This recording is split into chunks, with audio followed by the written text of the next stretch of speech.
एक बार जीभ दिखाइए। ठीक है, खोल सकती हैं आंखें। चश्मा एक बार हटा लीजिए।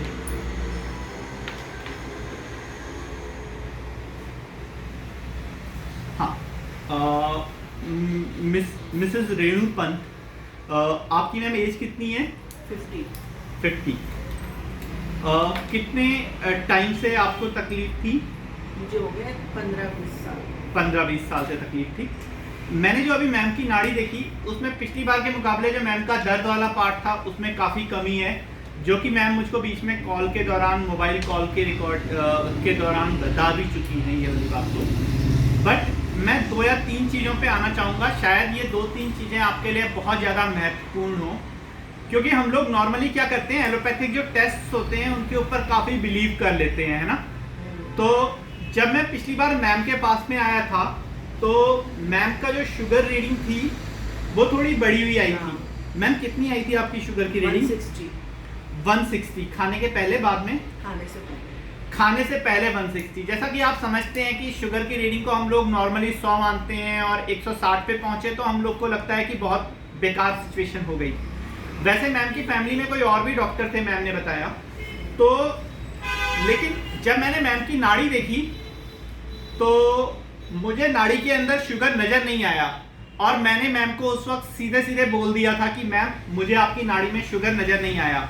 जबकि मैम ने उसके बाद में इंसिस्ट भी किया कि शुगर है मुझे। मैंने उस वक्त मैम को एक लाइन बोली थी, देखिए हम सबकी बॉडी में ना एक स्ट्रेस हार्मोन होता है। स्ट्रेस हार्मोन बहुत आम भाषा में, स्ट्रेस वर्ड तो आजकल बहुत कॉमन हो गया है। जब आप बहुत ज़्यादा तनाव में होंगे ना, आपकी बॉडी अपने आप शुगर सेक्रीट करती है ब्लड में। उस वाले केस में आपकी शुगर बढ़ी आना कोई बहुत बड़ी बात है नहीं। लेकिन अगर आप खाली जो वैज्ञानिक साक्ष्य हैं उन्हीं को अंतिम मानकर, उन्हीं को लास्ट मानकर उनका ट्रीटमेंट करने लग जाएंगे तो मेरे ख्याल से कुछ गलत सिचुएशंस में आप पहुंच जाएंगे। तो मैम मैंने पिछली बार आपको शायद पूरे कॉन्फिडेंटली मना कर दिया था।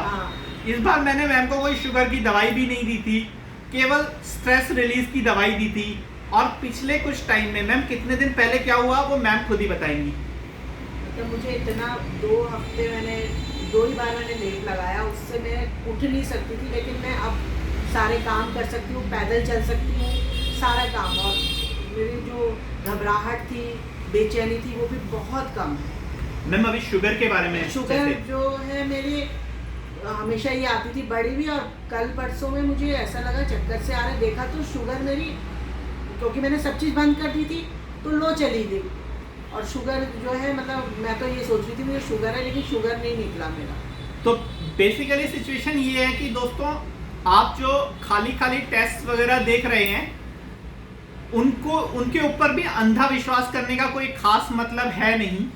आप लोगों को हर चीज़ पे लॉजिकली चलना चाहिए। वो वाले टेस्ट भी गलत हो सकते हैं, बहुत ज़्यादा गलत हो सकते हैं। मैम की फैमिली में एक डॉक्टर हैं खुद, तो MBBS डॉक्टर, तो उन्होंने तभी बोल दिया मैम को कि 160 की शुगर में बहुत ज़्यादा एलोपैथिक दवाइयाँ मत लीजिए। वरना अगर दूसरी वाली सिचुएशन में होती या किसी एक नॉर्मल डॉक्टर के पास में चली जाती तो शायद आज की डेट में मैम हाइपोग्लाइसीमिक्स ड्रग्स पे जा सकती थी।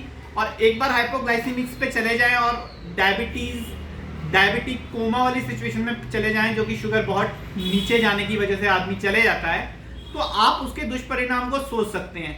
तो देखिए, ये मेरी आप लोगों से गुजारिश है कि आयुर्वेद पर भी यकीन कीजिए, पहली चीज़। दूसरी चीज़, अंधा विश्वास किसी भी चीज़ पर मत कीजिए। कोई भी टेस्ट हो, कोई भी कुछ हो, ये सारी की सारी चीज़ें चेंज हो सकती है, ये सारी की सारी चीज़ें गलत हो सकती हैं। किसी भी चीज़ की एक्यूरेसी परसेंटेज 100 नहीं होती। तीसरी चीज़, जो मैडम को लेप दिया गया था, उस लेप की खासियत ये है कि वो खाली बाहर से लगाने पर ही आपके शरीर के अंदर कैल्शियम का अवशोषण जो होता है वो कर सकता है। मैम ने वो लेप कितनी बार लगाया मैम? 2 ही बार लगाया, और 2 ही बार में मुझे बहुत फायदा हुआ। 2 ही बार में मैम को दर्द में आराम हो गया। अभी मैं जो मैम की नाड़ी देख रहा था उसके हिसाब से मैम के दर्द के अंदर ऑलमोस्ट 60 से 70% तक का आराम है। मैम इतना आराम महसूस कर रहे होंगे। इवन मैं अगर पिछली बार की शक्ल, मैम की फेशियल डायग्नोसिस की बात करूं, मैम के एक बार चेहरे पे कैमरा फोकस कीजिए, तो पिछली बार के वक्त में इनका जो चेहरा था वो काफ़ी सूजा हुआ टाइप का दिख रहा था। पिछली बार इनके अंदर काफ़ी यूरिन वाले पार्ट में भी थोड़ी बहुत इश्यूज थे जो मेरे को नाड़ी के अंदर नज़र आ रहे थे। मैंने उनको कुछ टाइम के लिए इग्नोर मार दिया था, बट स्टिल वो वाले इश्यूज वहाँ पर थे जो कि इस बार मेरे को काफ़ी सॉर्ट आउट दिख रहे हैं। अभी जो मैम की मैंने नाड़ी देखी उसके अंदर मुझे ये जरूर दिखा है कि मैम की नींद वाला पार्ट पूरा ठीक नहीं हुआ, बट मैम उसके लिए एंटी डिप्रेशन वाली ड्रग्स ले चुकी है मैम। हाँ। कितने टाइम ले चुकी हैं पहले? उनको हो गया 15-20 साल हो गए। देखिए 15 to 20 इयर्स मैम को एंटी डिप्रेशन लेते हुए हो गए। तो मैं आपको एक सीधा सा पॉइंट यहाँ पर और बोलना चाहूँगा कि जो एलोपैथिक मेडिसिन होती हैं नर्वस की, वो खाली और खाली कुछ हार्मोन्स को स्टिमुलेट करना या कुछ को डिप्रेस करना इस वाली चीज़ पर बेस्ड होती हैं। ये आपके दिमाग का कोई पूरा सॉल्यूशन नहीं है। आपको एलोपैथिक दवाइयों से आराम आ रहा है अलग बात, आपको नहीं आ रहा है अलग बात। आपको अपने दिमाग की नॉर्मल फंक्शनिंग के लिए, ताकि सारे के सारे आपके फंक्शनिंग को आपका दिमाग ही संभाल सके, इसके लिए आपका बहुत ज़रूरी है कि आप आयुर्वेदिक किसी वैद्य से परामर्श कीजिए, अपना प्रॉपर आयुर्वेदिक इलाज करवाइए। मेरे ख्याल से यही एक लास्ट सॉल्यूशन है। हाँ ठीक है, मैं मानता हूँ कुछ चीज़ों में शायद अगर हम आयुर्वेद पे आएँ तो आकस्मिक चिकित्सा करना थोड़ा सा मुश्किल हो जाता है। इमरजेंसी ट्रीटमेंट हम लोग सारे के सारे आयुर्वेद से नहीं दे सकते।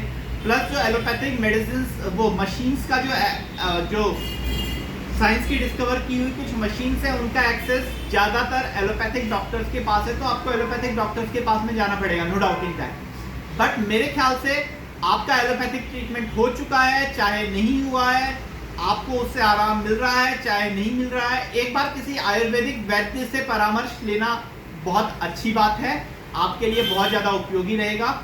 आपको स्वास्थ्य की शुभकामनाएं सहित मैं डॉक्टर अंशुमन जोशी, धन्यवाद।